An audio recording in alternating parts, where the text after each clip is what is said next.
Dan kita datang dengan satu alasan, yaitu kita mau menyenangkan hati Tuhan. Dan mari kita mau tundukkan kepala kita. Kita bersatu dalam doa.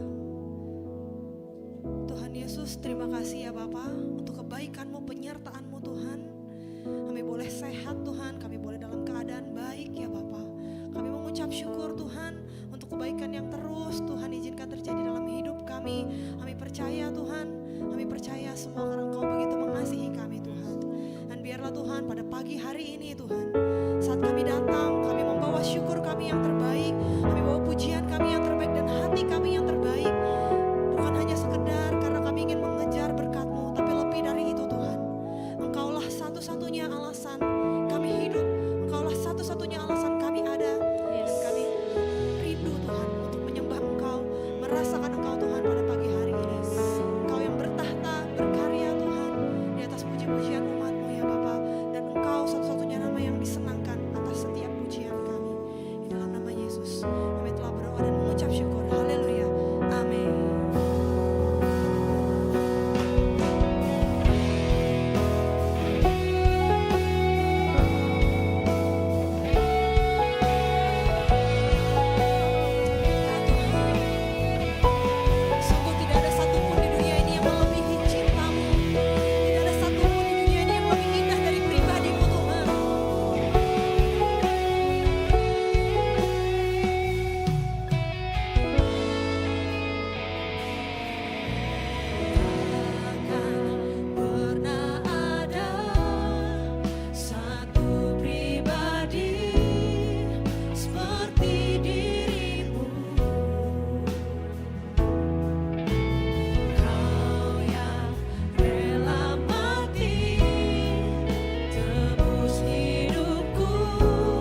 Yesusku, Kau ku cinta,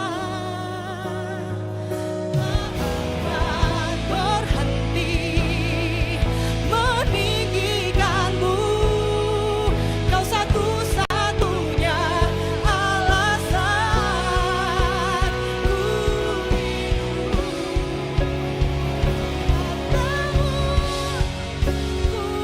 hidup. Karenamu aku ada,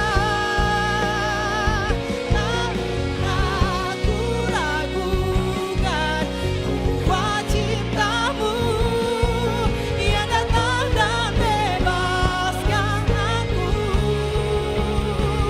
Yesusku, Kau terindah, Yesusku, Kau ku cinta, tak akan berhenti meninggikanmu. Kau satu-satunya alasan, Kau satu-satunya alasan, Kau satu-satunya alasan ku hidup. Mari berikan pengorbanan yang terbaik buat Tuhan kita.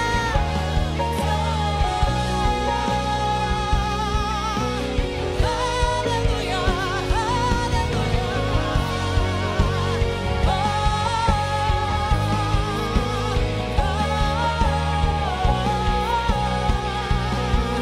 Yesus, haleluya, haleluya, haleluya. Terima kasih Tuhan, oh Yesus, terima kasih.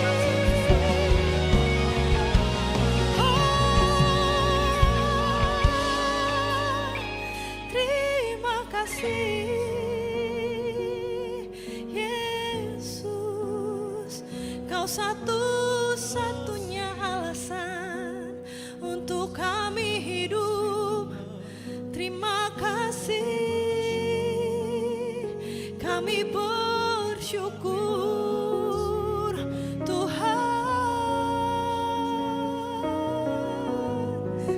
Kau satu-satunya, Kau satu-satunya, tiada yang lain, hanya Engkau Tuhan. Yesus,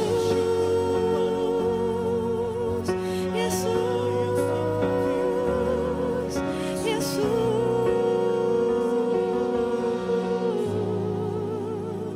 Karenamu aku hidup,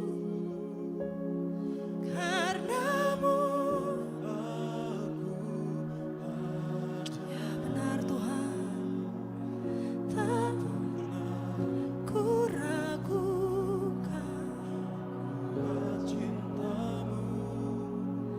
yang datang dan bebaskanku.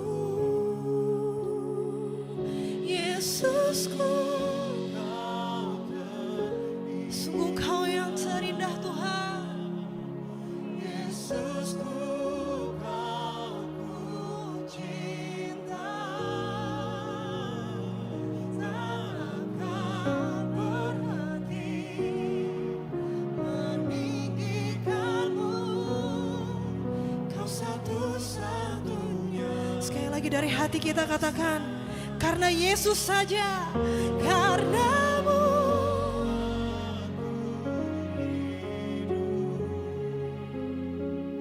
karenamu aku ada, aku ragukan kuat cintamu yang datang dan bebaskanku.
alasan kami datang ke tempat ini, yaitu memuji memuliakan nama-Mu Tuhan. Di dalam nama Yesus kami siap bersorak lebih lagi buat Engkau. Haleluya.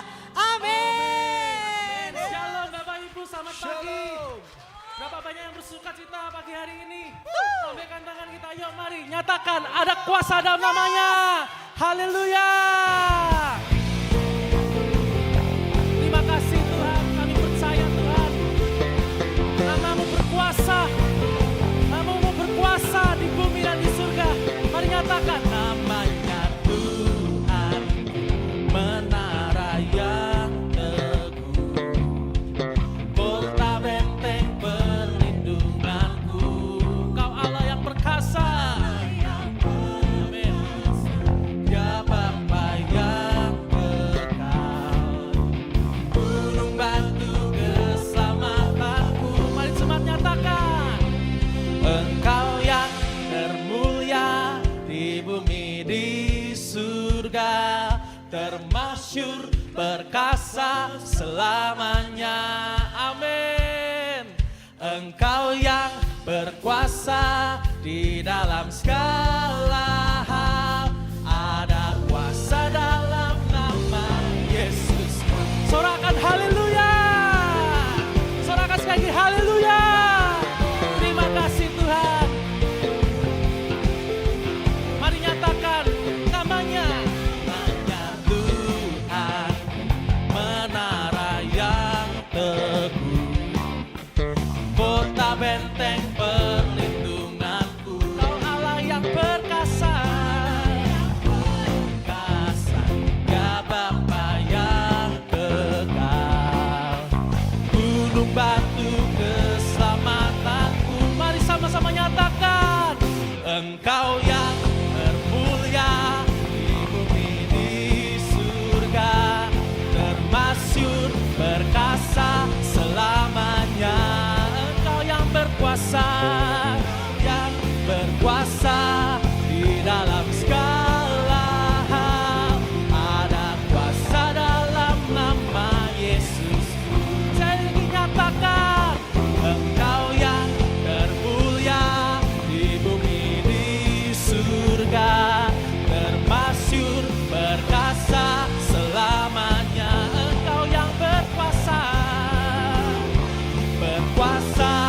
di dalam segala hal, ada kuasa dalam nama Yesusku. Bapak Ibu percaya ada kuasa dalam nama Yesus yang sanggup mengalahkan musuh, yang sanggup menginjak-injak musuh di bawah kaki kita. Sama-sama katakan amin. Nyatakan, nama di atas segala nama. Amin. Nama yang telah membebaskanku. Nyatakan, segala kuasa tunduk pada nama itu. Yesus Tuhan segala Tuhan. Nama di atas segala nama. Amin. Nama Yesus berkuasa. Haleluya. Nama yang telah membebaskanku. Nyatakan, segala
boleh syukurmu di hadapannya. Haleluya. Bagi Dia yang memerintah, yang layak Yesus, sebab bagi Dia yang bertata,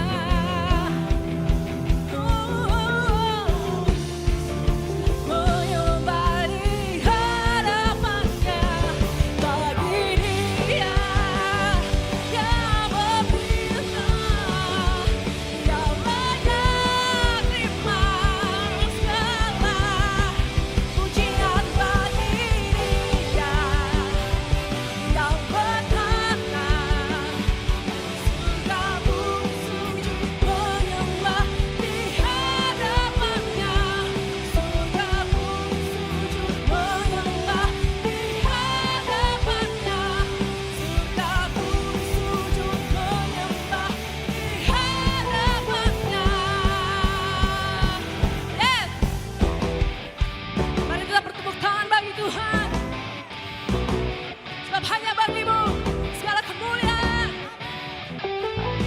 Come on everybody say, bagi Dia segala kemuliaan, bagi Dia segala kemuliaan, bagi Dia segala kemuliaan. Oh, oh,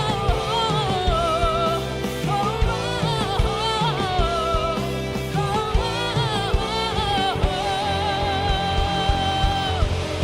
Haleluya. Silakan duduk Bapak Ibu Saudara.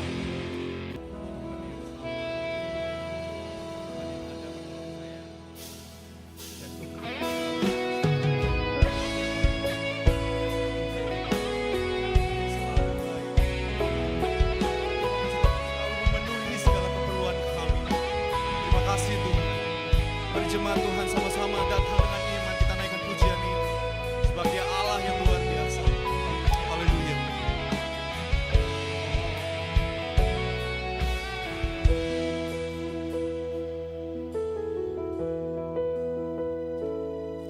Kau Allah yang setia,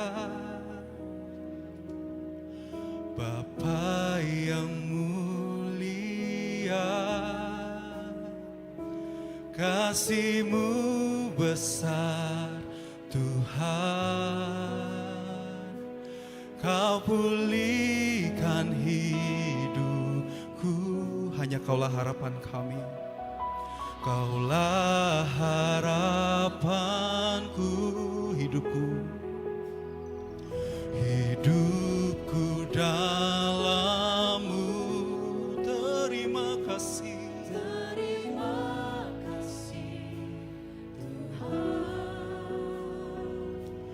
Kau selamatkan hidupku.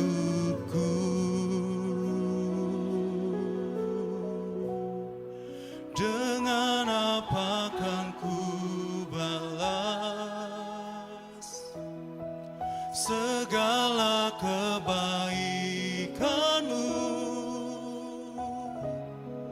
Segenap hatiku menyembah-Mu Yesus. Ku bersyukur padamu selamanya. Mari berikan kemuliaan yang terbaik bagi Tuhan. Kau Tuhan yang baik,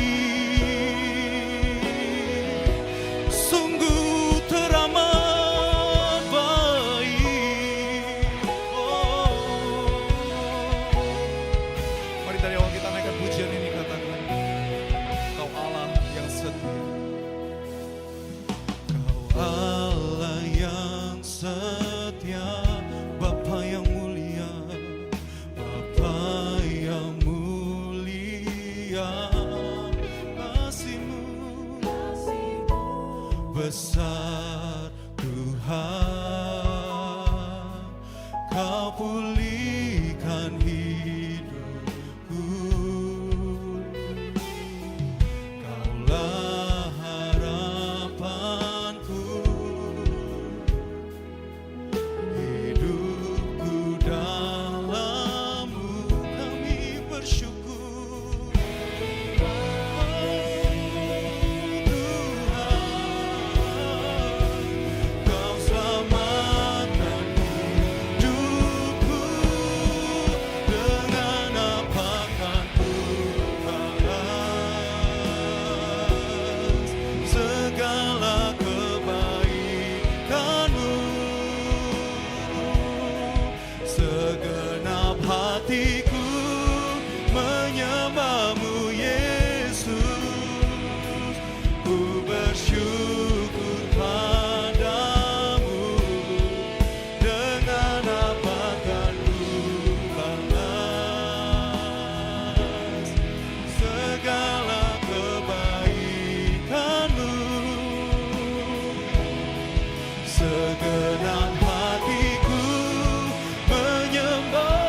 Mari Bapak Ibu saya undang kita semua bangkit berdiri, katakan, Oh Tuhan,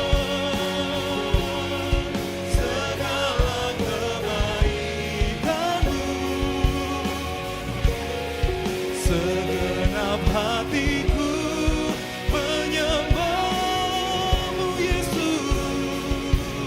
Kami bersyukur, sungguh ku bersyukur. Dengan apa kan kami balas, ya Tuhan, segala kebaikan-Mu. Segenap hati kami, segenap hatiku menyembah-Mu Yesus. Ku bersyukur padamu, segenap hatiku menyembah-Mu Yesus. Ku bersyukur padamu, segenap hatiku menyembah-Mu Yesus. Kami bersyukur. Ku bersyukur padamu selamanya. Berikan sorak-sorai kemuliaan yang terbaik buat Tuhan kita. Yes.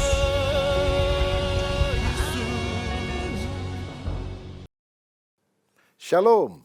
Senang sekali saya Pendeta Rubin Adi Abraham bisa menjumpai Anda di dalam program ini, dan hari ini saya akan membagikan firman dengan judul Jangan Mengingini, Mewaspadai Keinginan yang Berdosa. Kalau saudara membaca Alkitab, tentu kita tahu ada 10 perintah Allah, dasatitah, yang diberikan Tuhan melalui Musa kepada umatnya untuk ditaati semua manusia yang hidup di atas muka bumi ini. Nah, perintah pertama dan keempat mengatur hubungan kita dengan Allah, dan perintah 5-10 mengatur hubungan kita dengan sesama. Perintah pertama berkata, jangan ada ilah lain. Yang kedua, jangan membuat patung untuk disembah. Ketiga, jangan menyebut nama Allah dengan sia-sia. Keempat, kuduskan hari Sabat. Yang kelima, hormatilah ayahmu dan ibumu. Keenam, jangan membunuh. Ketujuh, jangan berzina. Kedelapan, jangan mencuri. Kesembilan, jangan menjadi saksi dusta. Dan yang ke-10, jangan mengingini milik orang lain. Nah, hari ini saya akan membahas khususnya perintah yang ke-10 karena ini sangat penting. Dalam Keluaran 20 ayat 17 dikatakan, jangan mengingini rumah sesamamu, jangan mengingini istrinya atau hambanya laki-laki, atau hambanya perempuan, atau lembunya, atau keledainya, atau apapun juga yang dipunyai sesamamu. Ada beberapa hal yang saya ingin bahas. Yang pertama, mengapa mengingini bisa berdosa? Alkitab berkata, jangan mengingini milik orang lain. Mengapa? Karena ternyata mengingini bisa menjadi akar dari dosa yang bersarang di dalam hati kita. Sebab perintah jangan membunuh, jangan berzina, jangan mencuri misalnya. Itu melarang perbuatan lahiriah, tindakan yang di luar. Tetapi jangan mengingini, ini bicara soal sikap batin. Karena mengingini adalah akar yang melahirkan dosa-dosa lain. Misalnya, karena mengingini istri atau suami orang lain, maka orang berzina. Karena mengingini harta orang lain, maka orang kemudian mencuri. Nah, perlu dipahami bahwa mengingini di sini bukan sekadar melihat dan suka. Oh, lihat ada wanita cantik, keren ya. Ini bukan berarti langsung dosa. Aduh, bagus ya tasnya. Rasanya pengen punya juga nih. Itu bukan sekedar keinginan yang kemudian membawa kita jatuh dalam dosa. Tetapi jangan mengingini di sini adalah keinginan yang melampaui batas. Hasrat berlebihan untuk memiliki apa yang menjadi milik orang lain. Jadi kalau kita tertarik kepada seorang wanita yang sudah menjadi milik orang lain, kita melakukan berbagai cara untuk mendapatkannya. Nah, tentu itu berdosa. Yesus mengajarkan bahwa dosa dimulai dari hati, sebelum itu menjadi perbuatan. Matius 15 ayat 19 berkata, karena dari hati timbul segala pikiran jahat, pembunuhan, perzinahan, percabulan, pencurian, sumpah palsu, dan jahat. Saudara, jadi ini adalah dosa yang harus kita waspadai. Karena bukan sekedar sesuatu yang kita lakukan di luar, tapi bersarang di dada yang kadang orang lain tidak ada yang tahu. Yang kedua, akibat keinginan yang berdosa. Saudara tahu, mengingini milik orang lain itu bisa membuat kita mengalami hal yang buruk karena itu akan merusak sukacita kita. Bahkan menghilangkan kedamaian batin di dalam diri kita. Karena kalau kita ingin milik orang lain, kita merasa tidak cukup. Kita merasa iri, kenapa orang lain punya yang lebih bagus dari yang saya punya. Sukacita Allah hilang dalam hidup kita. Ini juga bisa merusak hubungan kita dengan sesama. Orang lain kita anggap sebagai pesaing. Pesaing yang harus dikalahkan. Saya harus lebih hebat daripada dia. Kita tidak melihat sesama kita sebagai pribadi yang harus kita kasihi. Ini juga bisa merusak relasi dengan Tuhan. Karena dengan mengingini milik orang lain, kita sudah berdosa melanggar perintahnya. Karena jelas titah Allah yang ke-10, jangan mengingini. Saudara-saudara, kita lihat bahwa banyak keluarga berantakan karena hati yang serakah. Misalnya seorang suami atau istri mencari kepuasan di luar pasangannya. Jelas kemudian mereka berdosa dan kemudian keluarga berantakan. Atau tidak merasa puas dengan berkat yang Tuhan berikan. Padahal harta yang kita miliki cukup bagus, cukup banyak.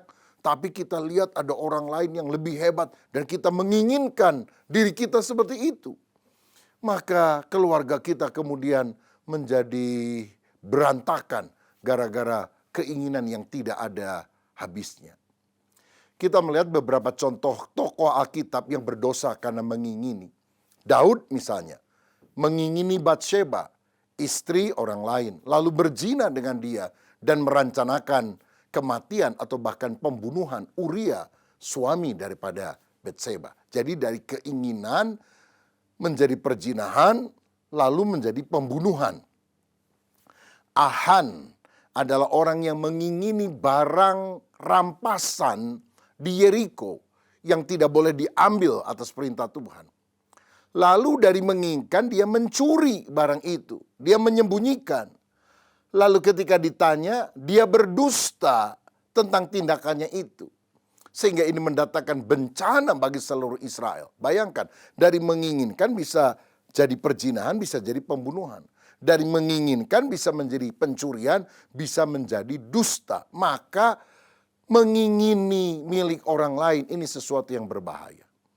Namun kita juga bersyukur karena di dalam Alkitab ada contoh para tokoh yang menentang, menolak keinginan yang liar ini. Yusuf misalnya digoda oleh istri Potifar untuk berzina dengan dia. Yusuf sebagai seorang muda belum menikah tentu pasti punya hasrat seorang pria. Tetapi dia takut akan Tuhan dan rasa takut akan Tuhannya ini lebih besar dan mengalahkan keinginan godaan duniawi ini. Sebab dalam Kejadian 39 ayat 9, Yusuf berkata, bagaimana mungkin aku melakukan kejahatan yang besar ini dan berdosa terhadap Allah. Saudara, dia tidak hanya melihat ini hanya hubungan antara seorang laki dan seorang perempuan. Suka sama suka, tapi ini merupakan dosa terhadap Allah yang Maha Tahu. Akhirnya Yusuf menolak dan melarikan diri supaya dia tidak jatuh di dalam dosa tersebut. Saudara, orang-orang yang menang adalah orang yang berani berkata tidak. Seandainya ketika digoda oleh iblis, Hawa berkata tidak. Hawa kemudian bicara sama Adam dan Adam berkata tidak, maka mereka tidak jatuh dalam dosa. Tapi karena digoda oleh iblis dan jawabnya, ya, maka jatuhlah mereka dalam dosa.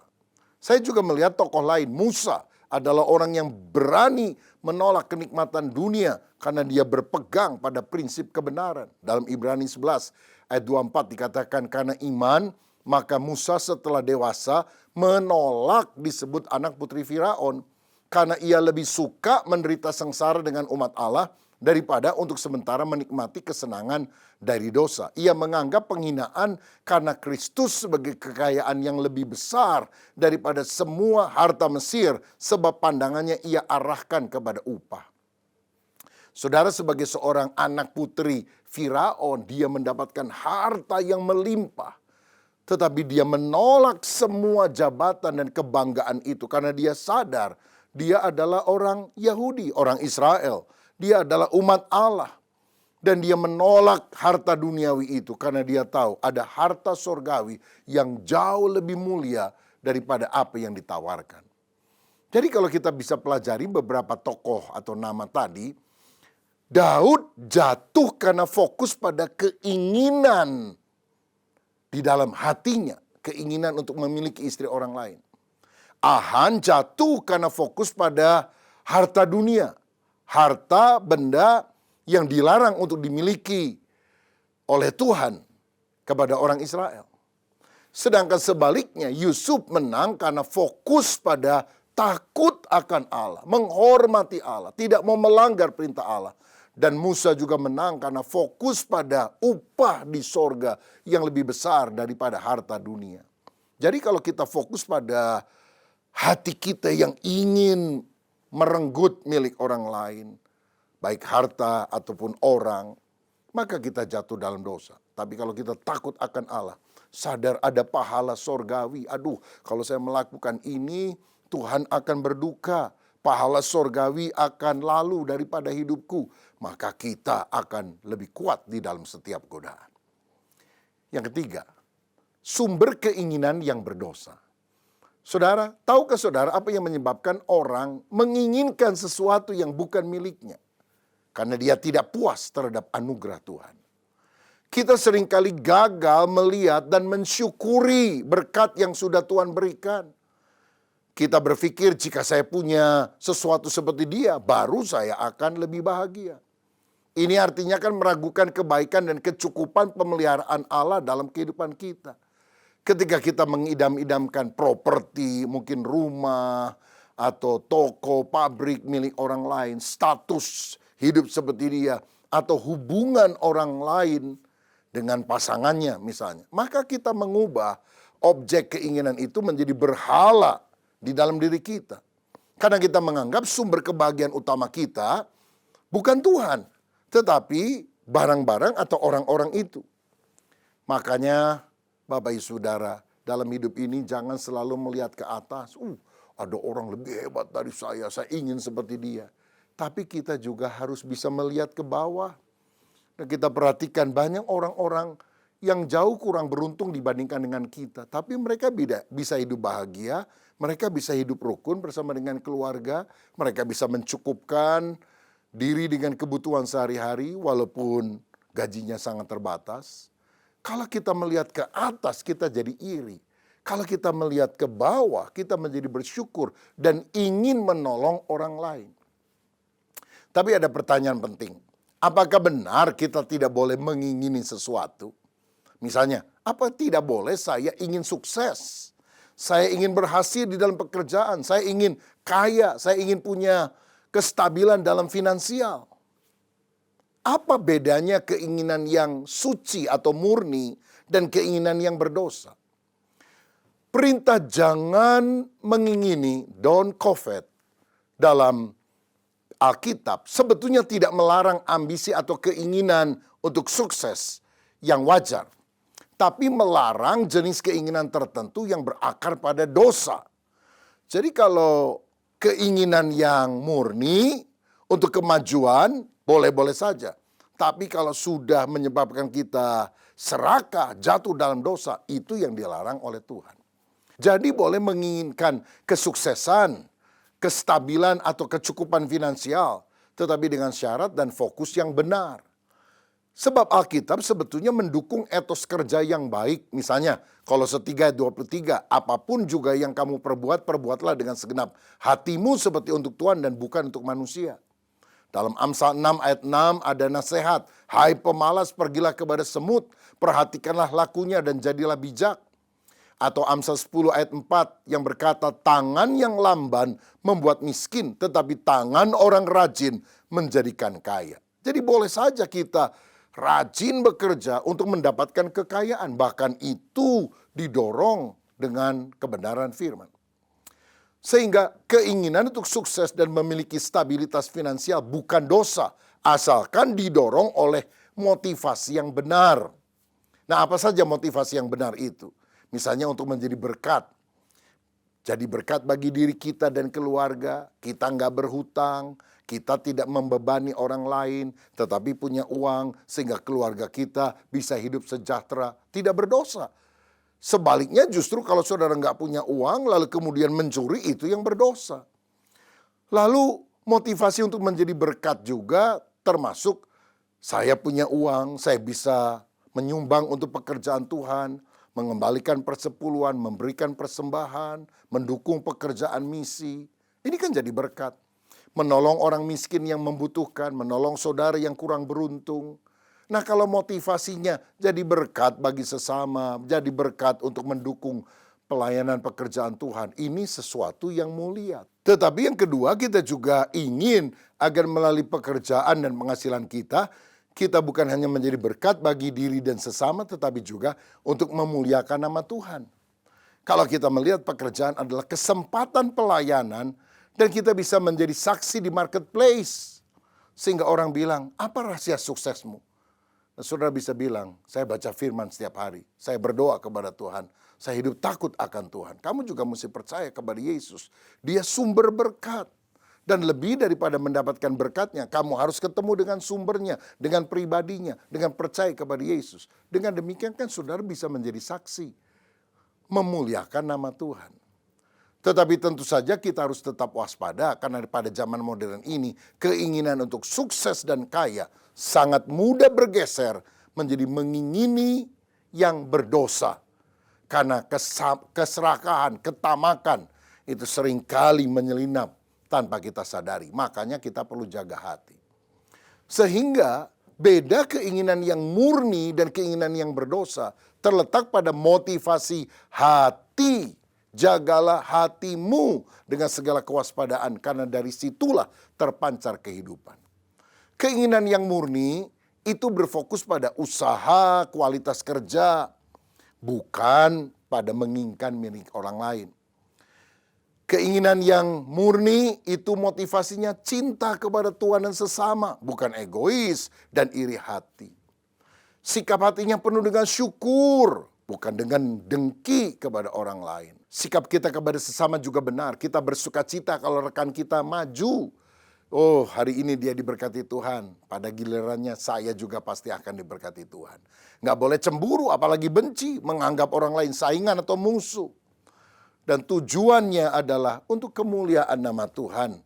Carilah dahulu kerajaan Allah dan kebenarannya.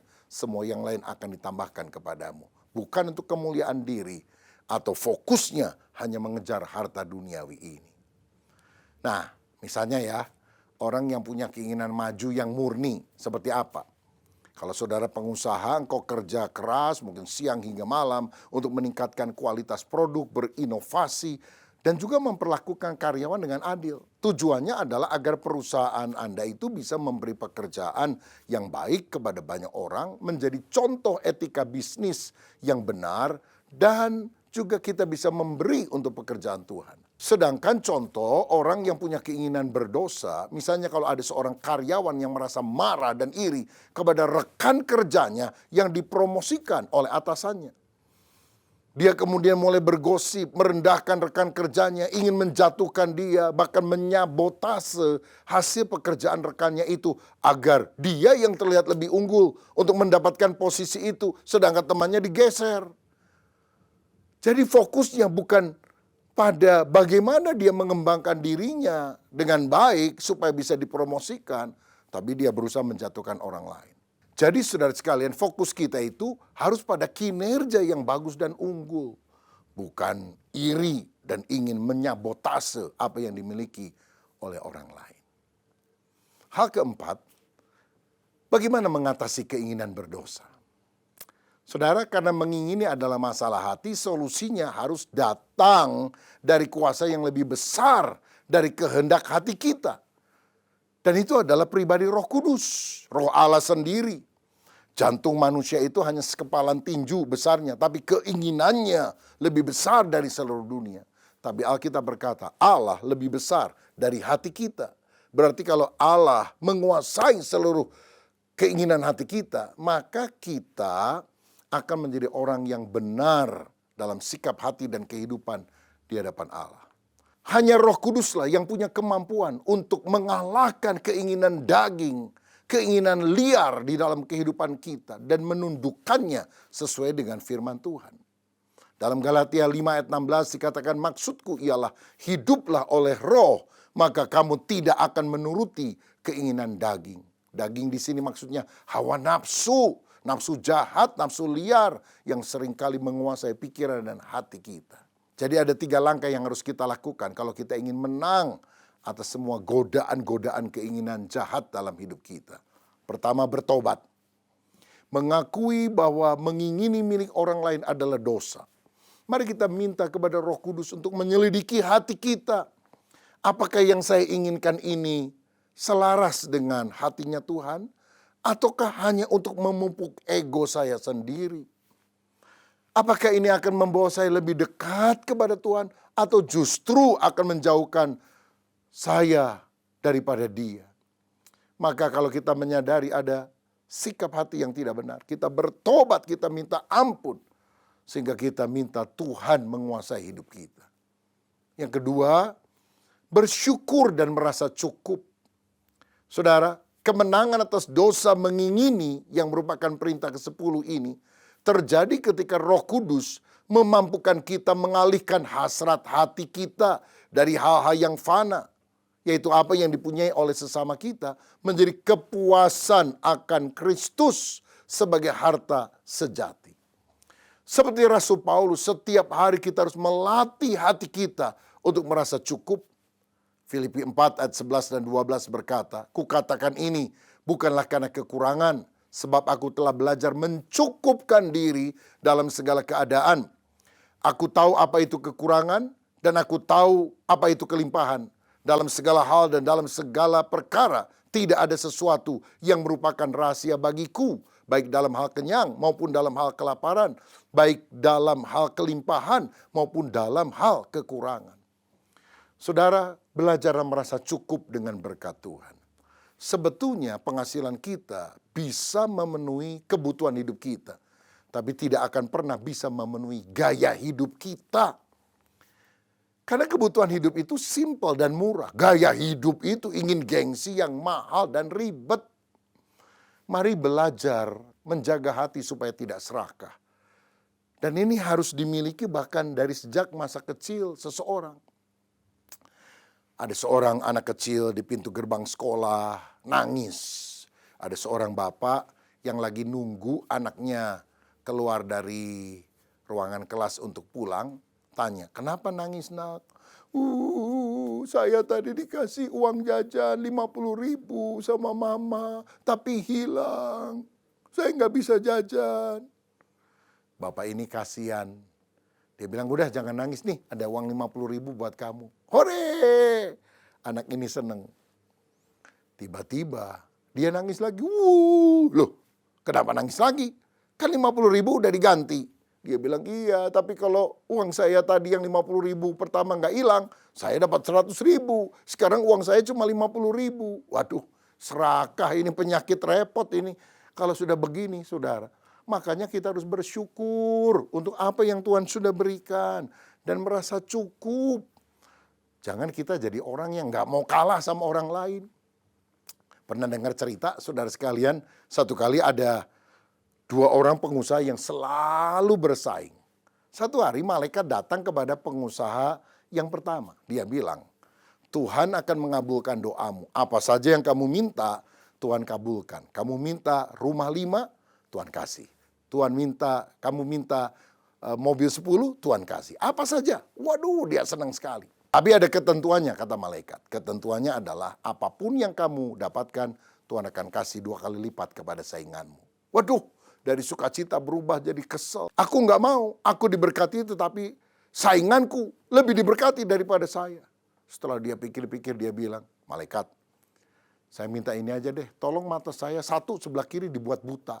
Sampai malaikatnya bingung. Loh kamu itu disuruh milih berkat, bukan milih kutuk. Ya aku tahu. Tapi aku sebel sama sainganku. Dia lebih hebat daripada saya nantinya. Maka kalau aku minta satu mata buta, dua-dua matanya dia harus buta. Nah ini kan dosa di dalam hati, saudara. Jangan sampai kita punya kecemburuan, iri hati yang jahat seperti itu. Yang terakhir, yang ketiga, bagaimana supaya kita bisa mengatasi keinginan yang berdosa? Kita harus berbagi. Ganti hasrat mengambil dengan hasrat memberi. Adalah terlebih berkat memberi daripada menerima. Mengasihi sesama itu harus lebih besar daripada mengasihi harta mereka. Mau dekat sama seseorang bukan karena dia orang kaya, tetapi karena kita ingin menjalin hubungan relasi yang tulus dengan sesama kita. Saudara belajar bersukacita atas kesuksesan orang lain. Roma 12 ayat 15 berkata, bersukacitalah dengan orang yang bersukacita dan menangislah dengan orang yang menangis. Oh, ini Alkitabiah. Masalahnya banyak sekarang orang bersukacita di atas penderitaan orang lain. Seneng kalau lihat orang susah, susah kalau lihat orang seneng. Nah ini hati yang gak cocok sama Tuhan.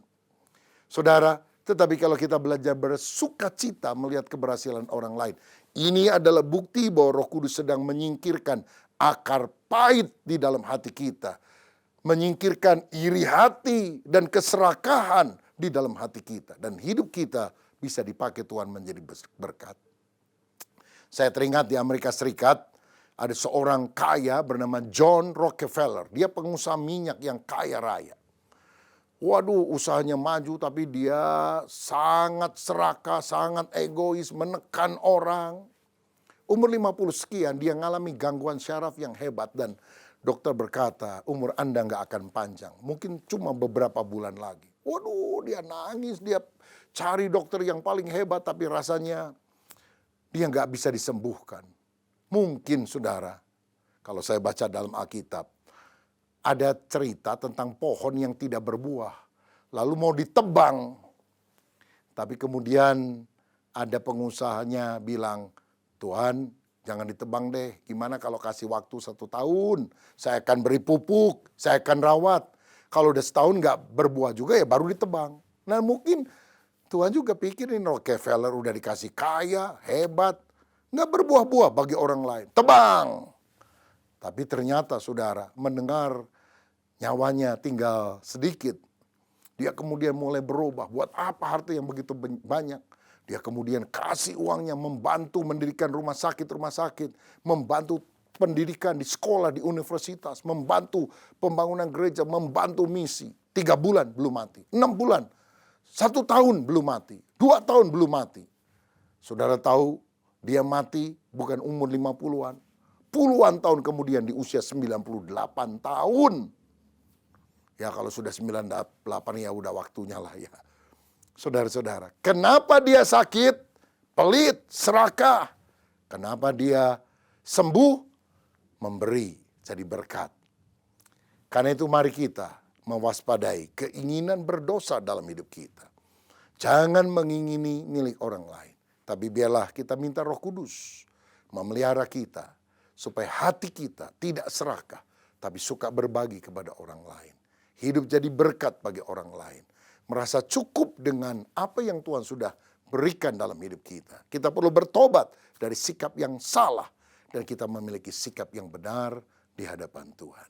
Tuhan Yesus memberkati. Siapa yang merasa bahwa khotbah ini adalah khotbah yang mengoreksi hidup saudara. Dan saudara mau berubah. Mau hatinya dimurnikan oleh Tuhan. Mari kita berdoa. Bapa terima kasih untuk kebenaran firman-Mu. Kami sadar seringkali dosa itu bukan hanya perbuatan luar. Mencuri, memukul orang, berzina. Tetapi mengingini sesuatu yang liar dalam hidup kami. Cabut itu ya Bapa. Ampuni segala dosa kami. Dan biarlah hidup kami berkenan kepada Tuhan. Kami selalu mensyukuri apa yang Tuhan sudah berikan dalam hidup kami sebagai pemberian yang terbaik. Dan biarlah kami juga suka berbagi kepada orang-orang yang ada di sekitar kami. Sehingga keserakahan diganti dengan kepedulian. Berkat-Mu atas kami dalam nama Yesus. Amin. Hari ini siapa yang diberkati oleh firman Tuhan? Haleluya, kasih tepuk tangan buat Tuhan. Thank you Chef Lin, Ko Patrick udah datang ke sini. Mungkin bisa lebih sering ya Ci, jangan setahun sekali. Oke, terima kasih buat firman Tuhan yang telah menguatkan dan saya mau highlight satu informasi. Tadi ada informasi PMB Pelayanan Misi Berkat ke Nias. Ya. Informasi mungkin bulan lalu kita juga ada perjalanan ke Jawa Tengah yaitu ke kota Sidareja, tetapi yang kali ini ke Nias. Kenapa ke Nias? Agak mahal memang karena pesawatnya harus 2 kali terbang. Jadi terbang ke Medan terus Medan ke Nias, gak ada direct flight. Harga tersebut sudah termasuk tiket pesawat ya. Jadi termasuk tiket pesawat, hotel, makan dan seterusnya. Nanti dari tim PMB akan pergi ada Pak Hedianto ya. Jadi saya kebetulan gak bisa pergi tapi Pak Hedi akan berangkat. Jadi kalau yang mau tanya-tanya bisa ke Pak Hedi, ke Kobusli juga sebagai bendahara. Di sana kita akan ngapain? Saudara, terima kasih buat taburannya. Kalau yang suka menabur untuk Pelayanan Misi Berkat, kita itu sudah mau meresmikan satu gereja di Orahili. Benar ya Pak Suwito ya? Satu gereja di Orahili yang kita bantu pembangunannya, sudah selesai. Dan juga ada satu pekerjaan di Pak Everton itu di mana? Oh ya, yang gereja di Gunung Sitoli. Orahili itu pekerjaan atap yang waktu itu sempat ditayangkan, sekarang katanya udah 50% pekerjaannya, jadi kita mau cek ke sana apakah sudah selesai atau belum. Kemarin juga sudah komunikasi dengan Pak Everton dan akan ada perayaan Natal dengan Badan Pekerja Daerah Nias di Gunung Sitoli ya Pak ya, di Gunung Sitoli. Jadi buat saudara-saudara yang akan ingin mengikuti boleh segera daftar karena harus segera pesan tiket pesawat. Dan Bapak Pendeta Rubin dan Ibu Gembala, Ibu Lena juga akan bersama-sama di trip tersebut ya. Jadi semoga bisa ada yang punya waktu dan bisa berangkat. Oke, itu aja mungkin. Dan untuk Natal jangan lupa kita bisa mengajak teman-teman kita, saudara-saudara kita yang mungkin belum punya jemaat, istilahnya belum berjemaat tetap dimanapun ya. Jadi kalau udah berjemaat tetap di gereja orang, boleh diajak gak? Boleh aja sih. Tapi terutama yang belum kenal Tuhan, belum berjemaat, kita ajak. Biar apa? Biar mereka dengar Injil dan mereka terima Yesus sebagai juru selamatnya. Amin. Mari kita bangkit berdiri dan tutup ibadah kita dengan doa. Haleluya. Tuhan Yesus, thank you Tuhan. Buat hari ini, Kau telah menyertai ibadah kami dari awal sampai dengan akhir. Kami tahu Engkau hadir bertahta di atas puji-pujian. Terimalah ini sebagai ucapan syukur kami. Dan kami juga bersyukur telah diingatkan tentang kasih Tuhan. Mungkin seringkali kami tidak bisa mengasihi seperti Engkau. Tetapi kami tahu karena ada Roh Kudus di dalam kami. Dan kami telah menerima kasih yang begitu besar. Sehingga kami bisa mengasihi. Bukan hanya orang-orang yang baik. Tetapi bahkan orang-orang yang mungkin sering jahat menyakiti kami. Kami mau melepaskan pengampunan dan mengasihi mereka. Biarkan kami hidup dengan penuh damai, sejahtera dan sukacita yang memang telah Kau hadiahkan kepada kami. Dan kami mau terus hidup di dalam kasih itu dan mengasihi orang lain. Berkati Pendeta Evelyn yang telah memberkati kami dengan firman-Mu Tuhan. Berkati hamba-Mu ini di dalam pekerjaannya yang mungkin bisa ketemu dengan banyak orang, bertemu dengan orang-orang yang akan menikah. Biarkan lewat mulut hamba-Mu ini Tuhan, ada firman Tuhan yang disampaikan, ada value-value kerajaan Allah yang disampaikan. Sehingga banyak orang yang diberkati. Berkati juga suaminya Ko Patrick dan anak-anak Tuhan. Biarkan perlindungan Tuhan atas keluarga ini nyata Tuhan. Dan kami mau berdoa Tuhan untuk pelayanan misi berkat yang akan ada perjalanan ke Nias. Oh Tuhan, berikan cuaca yang terbaik Tuhan. Biarkan Tuhan keberangkatan tim misi ini akan menjadi berkat buat kota Medan dan Nias. Dan kami ingin Tuhan apa yang telah Kau berikan kepada kami, berkat yang luar biasa, kami bagikan juga untuk saudara-saudara kami Tuhan. Ya Tuhan, kami juga berdoa Tuhan untuk ibadah Natal yang segera akan berlangsung di 3 cabang yang ada di Jakarta dan Bekasi. Kami percaya Tuhan, Engkau yang sertai. Engkau yang sertai tim Natal Tuhan. Agar seluruh pelayan Natal juga tetap punya kesatuan hati terlepas dari gesekan-gesekan yang ada. Tetapi kami mau memuliakan nama Tuhan dengan lewat pelayanan kami Tuhan. Sehingga kami percaya ibadah Natal nanti ada jiwa-jiwa yang diselamatkan. Ada orang-orang yang kembali bertobat. Ada orang-orang yang kembali merasakan kasih mula-mula. Karena Tuhan kami, Tuhan yang tidak pernah meninggalkan kami. Terima kasih ya Bapak, sekarang kami mau pulang, kami mau angkat tangan kami mau menerima berkat daripadamu. Haleluya. Diberkatilah keluargamu, diberkatilah pekerjaanmu, diberkatilah pertumbuhan rohanimu. Engkau akan terus naik bukan turun, engkau akan menjadi kepala bukan ekor. Berkat dari Allah Bapa, kasih karunia dari putranya Yesus Kristus, dan persekutuan yang manis dengan Roh Kudus selalu menyertai kita sampai Maranatha. Di dalam nama Tuhan Yesus yang telah diberkati, mari katakan amin.